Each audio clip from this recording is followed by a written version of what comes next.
Kebersihan merupakan keadaan bebas dari kotoran, termasuk di dalamnya debu, sampah, dan bau.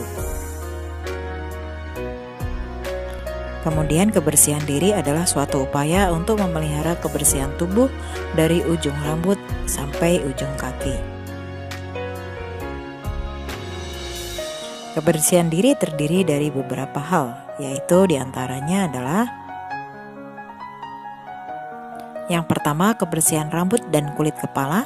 Yang kedua, kebersihan mata, telinga, dan hidung.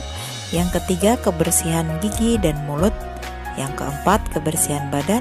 Yang kelima, kebersihan kuku, tangan, dan kaki. Kemudian yang keenam, kebersihan pakaian.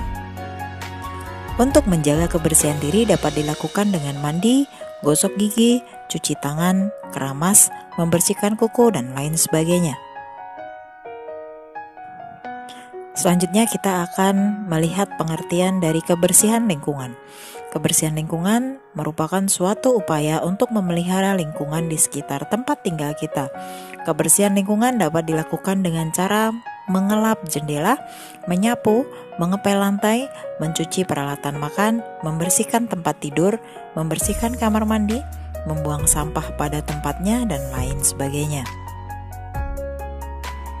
Selanjutnya kita akan melihat bagaimana cara menjaga kebersihan diri dan lingkungan. Berikut ini ada beberapa kegiatan yang dapat dilakukan dalam menjaga kebersihan diri dan lingkungan. Di antaranya adalah yang pertama, mandi minimal 2 kali sehari. Biasanya masyarakat memulai aktivitas pertama setelah bangun tidur adalah dengan mandi. Ketika mandi, seseorang membasuh tubuh dengan air dan menggunakan sabun, kemudian dibilas menggunakan air bersih. Dengan begitu, bakteri yang menempel pada tubuh dapat ikut terbawa pada air tadi dan terlepas dari tubuh.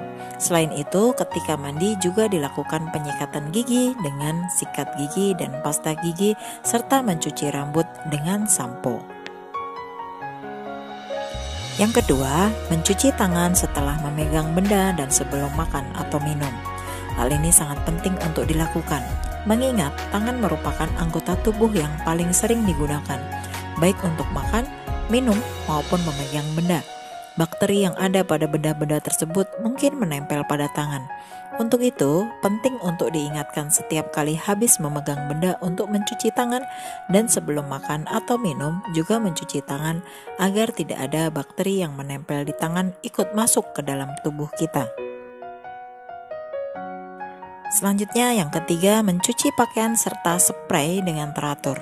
Selain mandi, mencuci pakaian serta spray juga harus dilakukan secara rutin dan teratur.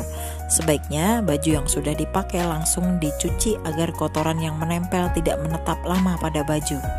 Begitu juga dengan spray, sebaiknya diganti kemudian dicuci setiap seminggu sekali.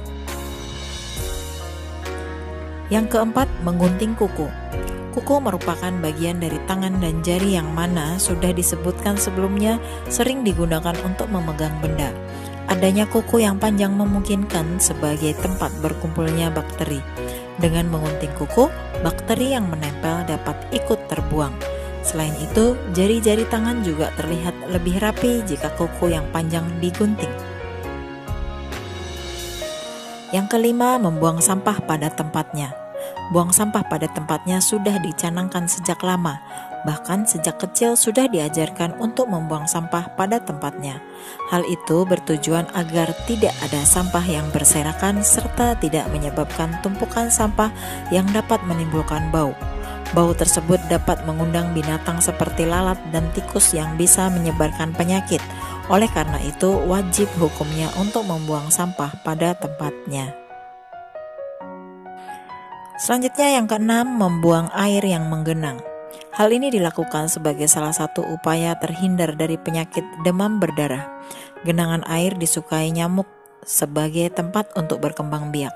Oleh karena itu, sebaiknya jika ada genangan air segera dibuang, dan untuk menghindari adanya genangan air, contohnya air hujan, sebaiknya menutup cekungan-cekungan yang bisa menjadi tempat menggenangnya air. Kemudian yang ketujuh, melakukan daur ulang dan reboisasi.